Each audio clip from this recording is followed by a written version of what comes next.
This is the Focus Shift podcast, your best listening experience for creating your best online business. We'll focus on topics that help you get discovered. So sit back, listen, take notes if you like, and get excited about growing your business. You are staring at your computer monitor, and the cursor is just blinking at you. Just blink, blink, blink. Oh, yeah. We've all been there. It's the worst. Right. It's that classic blank screen syndrome. You are a visual artist. You communicate in light, shadow, emotion, yet your entire livelihood is currently hostage to text-based SEO. It's completely backward. It is, because to get your stunning visual masterpieces seen by the world, you basically have to become a writer. So our mission today for this deep dive is to take this deeply frustrating administrative chore and figure out how it can actually be transformed into an automated business-growing powerhouse for you. Which is actually possible now. Exactly. We are pulling from an article published in April 2026 by PhotoBiz, LLC. It's titled Streamlining Photography SEO with AI Blog Creation. And we're going to explore how this dreaded blank screen syndrome is finally, being cured. Okay, let's unpack this. Yeah, let's do it. Because what's fascinating here is this staggering irony of the whole situation when you really step back and look at it. How so? Well, search engine algorithms, despite all their crazy advancements with AI and machine learning, they still cannot actually see the nuance of a golden hour family portrait. Right, they can't appreciate the art. Exactly. They can't process the emotion in a candid wedding photo. They are entirely reliant on the text surrounding that image to understand the context, the relevance, and ultimately, who should even be looking at it. I mean, I hear the word blogging, and it instantly feels like, I don't know, a time capsule from 2012. Oh, for sure. It sounds so old school. It does. I look at the current digital landscape, and it's completely dominated by short-form video and endless social feeds. So I have to ask, why are we still having a conversation about maintaining a blog in 2026? Hasn't the sheer volume of social media just rendered the traditional website blog completely obsolete? You would think so, but that assumption is... it's the exact reason why so many local businesses struggle to gain traction online right now. Really? Because everyone is just on social media. Yeah. Social media and search engine optimization, they serve two entirely different psychological functions for the consumer. Okay, break that down for me. So when you post on a social feed, you are essentially renting space in a highly distracted environment. Someone is scrolling, they see your photo, they double tap. But the lifespan of that post is measured in hours, maybe a few days if you're lucky. Right, it's just a flash in the pan. Exactly. But a blog post on your own website, that is digital real estate. It is an owned asset. And the mechanics of how search engines evaluate that real estate have evolved drastically away from the old tricks we used to see. Oh, man. We all remember the days of keyword stuffing. Like a business owner would just type, I don't know, Chicago wedding photographer 50 times in invisible white text at the bottom of their homepage. Yes. Hidden in the footer. And suddenly they'd rank #1. It was wild. It was the Wild West. But the algorithms caught on to that manipulation years ago. Search engines today are incredibly sophisticated at measuring one core metric, and that's engagement. Engagement, not just matching keywords. Right. The source material maps out this modern chain reaction. It begins with publishing consistently useful content. When a visitor lands on a page that actually answers their specific question, their dwell time, which is the amount of minutes they spend on your site, it just skyrockets. Wait, let me pause you there. How does an algorithm actually quantify that engagement? Is it literally just a stopwatch on the page? It's a combination of signals, really. Dwell time is a major factor, absolutely, but it's also about multi-page sessions. Multi-page sessions, like clicking around. Yeah, exactly. So if a user reads a really helpful post about, say, what to wear to a photo session, and then they click an internal link to view your portfolio, and then they click over your pricing page, Google's algorithm logs that whole journey. The search engine registers that the user's initial query was successfully resolved by your website. So they didn't just bounce back to the search results. Exactly. That behavior sends this massive signal of trust and authority, which directly pushes your site higher up the rankings for future searches. Okay, I see it like hosting a dinner party. A dinner party, I like that. Yeah, so your technical SEO, like your meta tags and location data, those are the invitations you send out. They just ensure the mail carrier delivers the envelope to the right zip code so people actually show up at your front door. Right, getting to the house. But the helpful content, the blog posts anticipating their needs, that is the food and the music. If they walk in and the house is totally empty and boring, they turn around and leave immediately. Which is a high bounce rate. Exactly. The content is what convinces them to take off their coat, stay for a few hours, and actually engage. That captures the dynamic perfectly. I mean, search engines prioritize fresh, relevant content because it proves your digital house is active, it's welcoming, and it's actually capable of hosting the guests that Google sends your way. Okay, so we see the data that engagement works. We know the digital real estate is valuable. So why is it that when I visit the websites of like 5 local professionals right now, 4 of them have blogs that haven't been updated since late 2023? Yeah, it's pretty common. They look like digital ghost towns. Why is that? Well, the source article calls it the consistency trap, and it is a brutal cycle for solo entrepreneurs. The consistency trap. Yeah. You listen to a strategy breakdown, maybe like this one, you get highly motivated, you sit down and hammer out 3 fantastic keyword-rich posts. You hit publish, and you feel incredibly productive. You feel like a marketing genius for about a week. Exactly. Yeah. But then the reality of running a business sets in. Yeah, because the bottleneck isn't a lack of desire, it's a lack of bandwidth. I mean, context switching is so emotionally and mentally taxing. It really is. You are asking someone to shift from this highly creative flow state of editing visual media to the rigid analytical mindset required to structure an SEO-compliant essay, add in client emails, accounting, and actual physical photo sessions. And the blog is just, it's always the first thing abandoned. Always. Which brings us to the core of the PhotoBiz article, which is deploying AI to shatter that bottleneck entirely. Right, the AI blog creator. Yeah.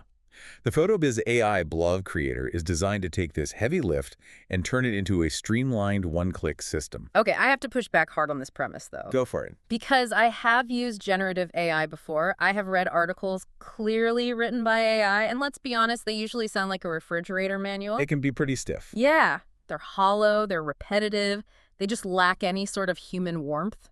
So if I hand over my brand's voice to an algorithm just to save a few hours, don't I risk filling my dinner party with bland, generic filler that actively turns potential clients away? That is the most valid concern you can have when integrating this kind of technology. Yep. And honestly, it's why early iterations of AI marketing tools completely failed small businesses. Because they just sounded like robots. Right.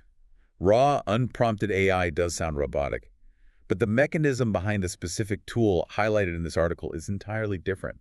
It isn't just a blank text box asking you what you want to talk about.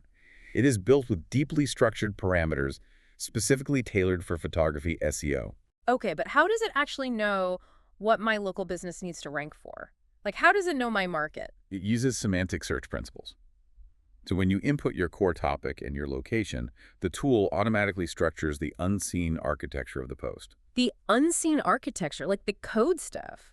Yeah, the H1 and H2 tags, the meta descriptions, the hierarchy of the information, all of it is aligned with what search engines prioritize. It natively weaves in local semantic keywords without stuffing them.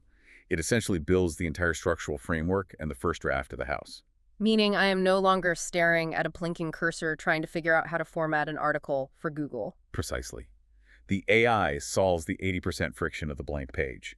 It gives you a strategically sound, SEO-optimized draft that is tailored to your niche. So what's my job then? Just hit publish. No, and that's the key. Your job is then to spend 10 minutes adding the 20% human touch. You drop in your specific photos, maybe tweak a paragraph to include a personal anecdote from a recent shoot, and just adjust the tone so it sounds like you. It bridges this massive gap between doing absolutely nothing because you're overwhelmed and spending 10 hours a week trying to become a professional copywriter. Okay, here's where it gets really interesting. Because we all know the prevailing wisdom of the past decade. Repurpose your content. Every marketing guru has preached this. Oh yeah, content recycling. Right. A blog post shouldn't just be a blog post. I've always thought of it like a Thanksgiving turkey. A Thanksgiving turkey. Yeah. You know, you don't just eat it once on Thursday. You carve it up. You make sandwiches on Friday, soup on Saturday.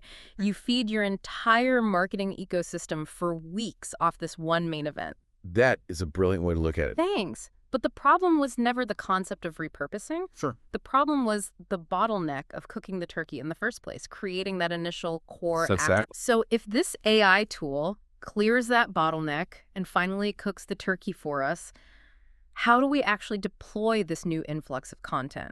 Because a folder full of AI-assisted drafts sitting on a website doesn't automatically grow a business. You're completely right. Once you have the core asset, it feeds your entire marketing ecosystem. You extract 3 quotes to use as Instagram captions. You use the main body as the foundation for your monthly email newsletter. You format it as a PDF guide to send to new inquiries. Right, you chop it up. But to make this ecosystem actually convert visitors into paying clients, the content itself cannot just be random thoughts. You need a psychological blueprint. And the article breaks this down into 4 core pillars, right? Yes, 4 pillars. Instead of just listing them as a table of contents, let's look at how these pillars organically map to the psychological journey of a client who is looking to hire a professional. Imagine a prospective client. They just realize they want family photos, but they're instantly hit with anxiety about logistics. Yeah, the stress kicks in immediately.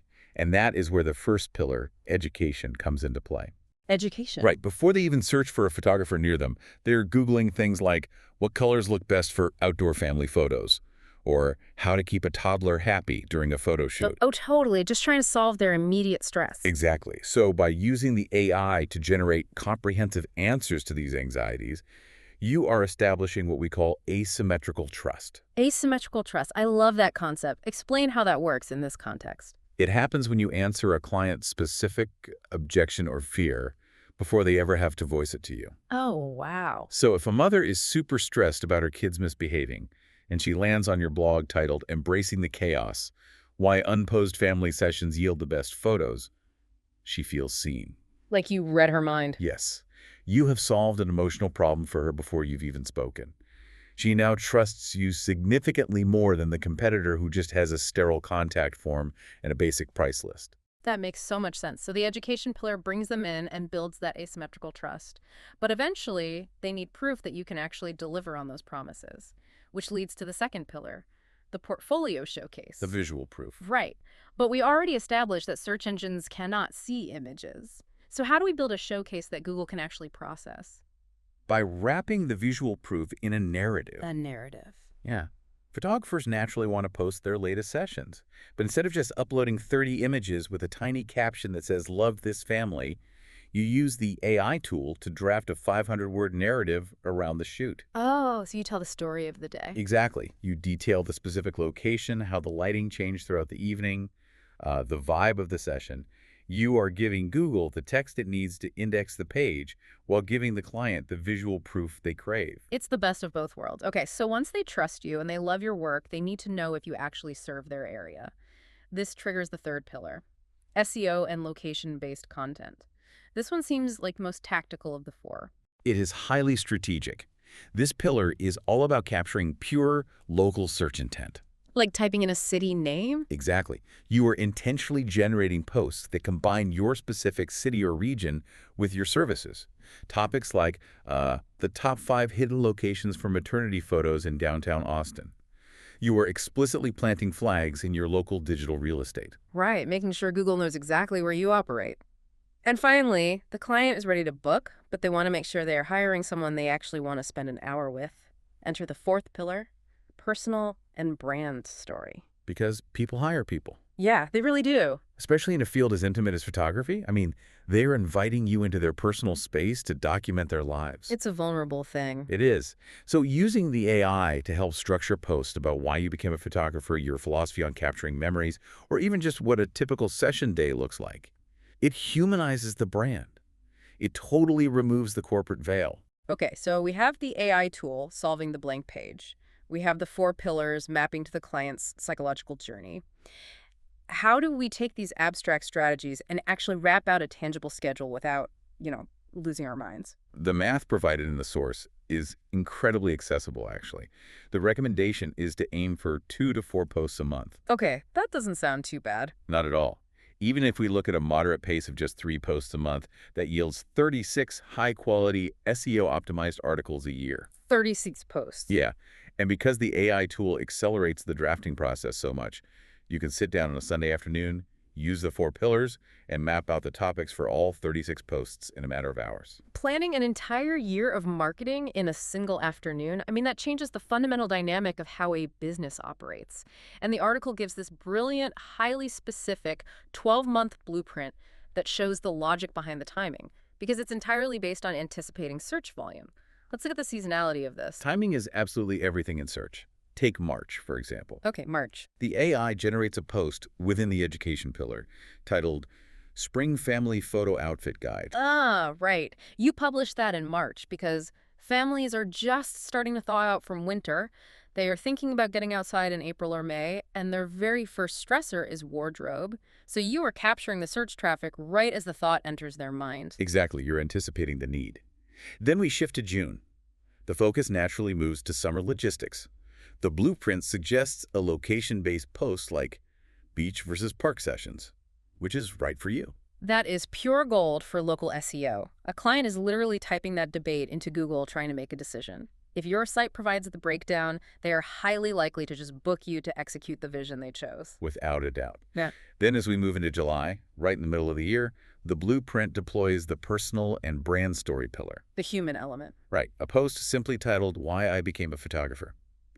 It serves as this mid-year anchor to remind your growing audience of the human behind the lens. Which sets you up perfectly for October. And October is the absolute peak chaos season for family and portrait photographers. So the content shifts to high-utility, immediate advice like how to get natural smiles in photos. Oh, parents are desperate for that one. I mean, every parent scrolling in October is stressed about their toddler having a complete meltdown during the holiday card shoot, and you step in and provide the calm, authoritative solution. And finally, December wraps up the year with a reflection that also drives revenue. A post titled, Why You Should Print Your Photos. Oh, that's smart. Right. This isn't just educational. It is a direct mechanism to encourage clients from the past 12 months to purchase physical prints and albums for the holidays. It is a completely holistic, cyclical approach to digital marketing. It's a full ecosystem. But, the ultimate payoff for putting this 12-month system in place goes far beyond just having a neat calendar on your wall. There's a specific mechanic at play here when you consistently publish 36 to 48 optimized posts over a year. If we connect this to the bigger picture, you are describing the SEO flywheel. And it is arguably the most misunderstood aspect of search marketing. The flywheel, walk us through how that actually works. Well, SEO is not a lottery ticket. You do not publish one viral blog post and suddenly double your income overnight. It is the compounding interest of digital marketing. Right. So how does it gain that momentum? When you publish your first post using this AI tool, honestly, not much happens. Crickets. Pretty much. Google indexes it, but you lack authority. But as you stay consistent within your 4 pillars, you begin building a web of internal links. Like they connect to each other. Yes. Your post about beach versus park links to your spring outfit guide, which links to your portfolio showcase. As search engine crawlers navigate this interconnected web of highly relevant, localized information, they recognize that you are not just a random website with a few photos, you are a topical authority for your specific region and niche. So the compounding effect kicks in. The algorithm begins trusting your domain entirely. Yes. Your overall domain authority rises. Suddenly, a post you wrote 6 months ago starts driving daily organic traffic. Your homepage moves up the ranks for your primary keywords. You start waking up to inquiries in your inbox from people who found you through a search query you targeted way back in March. Wow. You have built a machine that works tirelessly in the background, rather than you constantly scrambling to feed the beast of daily social media. It fundamentally shifts your business posture from reactive panic, waking up and wondering what on earth you're going to post today, to proactive dominance. If you have been dragging around the guilt of an abandoned website or feeling overwhelmed by the sheer friction of content creation, the landscape has officially changed. It really has. With tools like the PhotoBiz AI blog creator, you can bypass the blank screen, generate strategic frameworks in seconds, and execute a 12-month digital real estate plan in a single afternoon. This raises an important question about the future of service-based businesses in general. What do you mean? Well, if generative AI is now fully capable of mapping our SEO strategy, mirroring our brand voice, and seamlessly automating all of our digital client education, doesn't that make the purely human, unscripted, face-to-face interaction infinitely more valuable? That is a deep thought. Right. As the digital marketing and behind-the-scenes administration become effortless and automated, the premium on genuine physical connection, like the way you calm a nervous client or make a family laugh during a session, that might just become the ultimate irreplaceable product. I love that. The digital screen is no longer blank, it is handled, which means you can finally take your eyes off the monitor, step away from the keyboard, and focus entirely on the real picture in front of you. Until next time. keep exploring. The Focus Shift podcast is presented by PhotoBiz, the best website solution for photographers. Whether you're launching your site or scaling your online business, PhotoBiz has your back. To get started for free, visit photobiz.com today.